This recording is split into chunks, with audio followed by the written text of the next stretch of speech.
ang dapat na magpruba. Hindi kailangan si Inday Sara pumunta ron. Hindi kailangan siya magsalita. Kung gusto niyang manahimik. Bakit? Sapagkat kayo ang magpupruba ng inyong mga akusasyon sa kanya. Kaya halatang halata tuloy kayo na talagang wala kayong kaso. Naniniwala ang House Prosecutor na makabubuti daw sa depensa ni Vice President Sara Duterte kung personal siyang haharap sa impeachment trial upang ipaliwanag yung kanyang pahayag noong 2024 tungkol sa umano'y pag-uutos na ipapatay ang Pangulo kung may mangyari sa kanya. Ayon sa kanila, mas magiging kapanipaniwala daw yung depensa kung siya mismo ang magpapaliwanag sa ilalim ng panunumpa. Hindi naman obligado si VP Sara na dumalo sa paglilitis, ngunit sinabi ng kanyang kampo na handa siyang humarap kung kinakailangan. Nakatakdang magsimula nga ang impeachment trial sa July 6, Attorney Sal, at inaasang tatagal pa daw ito ng hanggang Setyembre, Attorney Sal. Matagal na nating narinig, Attorney Sal, yung pahayag ni VP Sara patungkol doon at maging dito sa ating programa, Attorney Sal. Pero parang hindi satisfy yung mga abogado na nasa prosecution. Gusto talaga nang paatinin si VP Sara, Attorney. Alam mo yung mga yan, talagang walang kaso eh. Dahil nakakalimutan nila.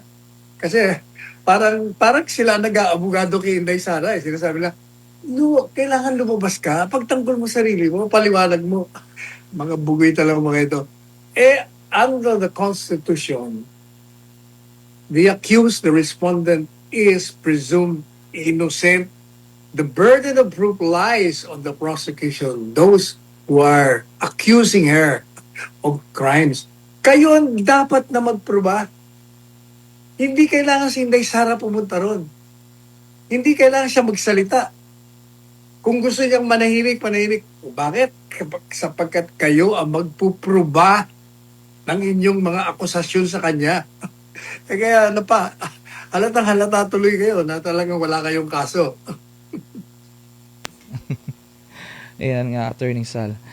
Pero sa iba pang, meron pang isang issue, Attorney Sal. Itong inihayag naman ng Philippine National Police na handa nitong arestuhin si Senator Ronald Bato de la Rosa sakaling magpakita siya sa impeachment trial kay VP Sara ngayon ngang July 6. Ayon sa PNP, may nakahanda ng security plan para sa paglilitis sa pakikipag-ugnayan sa Senado at iba pang ahensya. Nananatiling, nagtatago si Senator Bato dahil nga sa yung warrant of arrest nga ng ICC laban sa kanya, kung saan isa siya sa mga pinangalan ng co-perpetrator umano ng kasong crimes against humanity kaugnay nga sa war on drugs, Attorney Sal.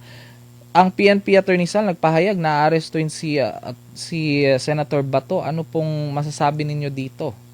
Kalita lang yon. Alala mo, nakita mo nung pinapa-aresto siya, ginamit nila NBI.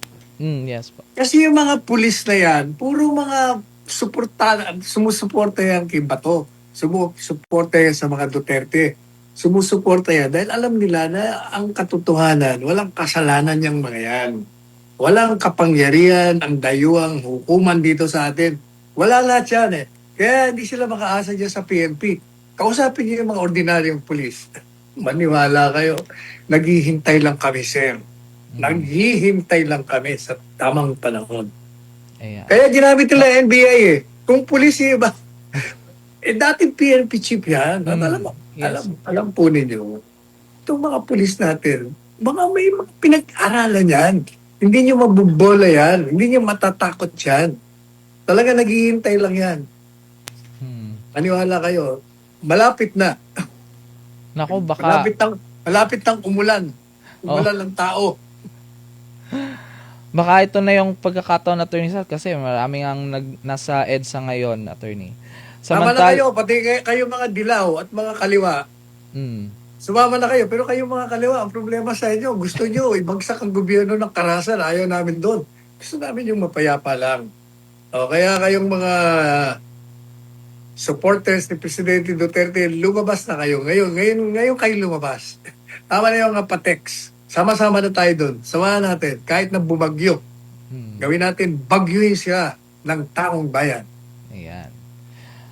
At Maraming salamat, Attorney Sal. Samantala, iniulat ng Office of the Vice President na 92.32% ng 913.24 million piso na budget nito para sa 2025 ay nagamit sa mga priority programs na may 81% na disbursement rate. Ayon sa OVP, patunay ito ng maayos na paggamit ng pondo at epektibong pagpapatupad ng mga programa. Kabilang nga sa mga naipatupad ang ayuda sa mga biktima ng kalamidad, pamamahagi ng relief goods at pagkain, livelihood assistance at ang pagbabago a Million Learners Campaign na nakapagbibigay or nakapagbigay na ng 600,000 school bags mula pa noong 2023.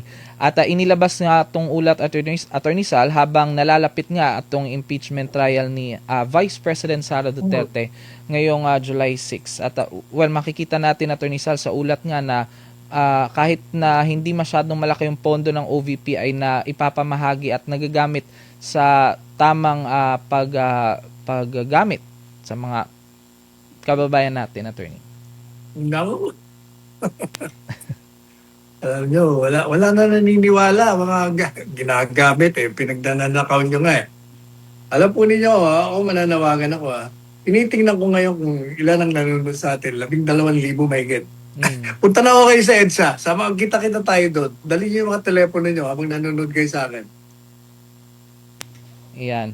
At yes, mananawagan tayo ng Attorney Sal kahit sa mga nanonood sa atin ngayon ay kung nandito kayo ngayon sa Metro Manila ay nako, pumunta na kayo sa EDSA after nitong programa. Lakay po muna natin itong mga nagaganap sa paparating na impeachment trial, Attorney Sal, dahil nga nadagdagan yung mga pribadong abogado na tutulong sa House Prosecution Team sa impeachment trial ni VP Sara Duterte, kabilang ang mga bagong kasapi na sina dating Supreme Court spokesperson Tio Dorte, Reynaldo Robles, May Divina Gracia at Arnold Labay. Ayon sa mga abogado, voluntaryo silang sumali upang makatulong sa patas at maayos na pagdinig ng kaso. Itinalaga rin sila dating Surigao del Norte Representative Robert Ace Barbers bilang tagapagsalita at impeachment advisor, habang magsisilbi ring prosecutor si legal spokesman Benjamin Tolosa Jr. Attorney Sal, dumarami yung mga pribadong abogado na sumali or hindi natin sure kung sumali ba or kinuha ng House Prosecution Panel. Pero ano po ang ibig sabihin nito? Dumadami sila doon, Attorney. Ibig sabihin, wala silang kaso laban kay Inday Sara. Kaya kinukuha nila. Yung lahat na nagbubuluntaryo, tinatanggap nila. Publicity naman sa kanila yun. Kahit na 1,000 dalinyong abogado dyan, wala kayong kaso laban kay Inday Sara. Wala kayong ebidensya. Yan ay politika lamang. Talagang gusto nyo lang siraan si Inday Sara. Yan ang katotohanan niya. Kaya magdala na kayo. Dali nyo na buong abogado. Walang mangyayari sa inyo. Nako, baka dalhin ng buong mga ayan. Samantala, si Inday Sara, hindi lang abogado ang sumusuporta sa kanya. Ang taong bayan, yung nandiyan ngayon sa EDSA, yan. Sumusuporta sa kanya yan. Kasi nga, ang taong bayan galit na. Alam mo kagabi, yes, nagpunta ako dyan sa Glorieta dahil may kinuha akong damit. May mga tao doon, madalit sabi, tinakausap ko. Talagang galit sila. Nagmumura na sila Talagang galit na galit. Hindi mo naman pigilan ang paggalit ng tao. Kaya hindi ko tataka yung kapatid ng iglesia, baka ilang araw sila dyan. Dapat ganun nga mangyari. Kailangan matahimik tayo, mapayapa, na lumakad sa kalye, pakita natin ang lakas ng hilig ng taong bayan. Para itong mga ito, hindi ito tatahimik kung hindi mo gaganunin Yes. At yun nga, Attorney Sal, baka hindi nga lang mga kapatiran natin sa iglesia ang magtitipon ngayon, ay mga ibang grupo din. Ayan. At sa iba pang issue, Attorney Sal, ay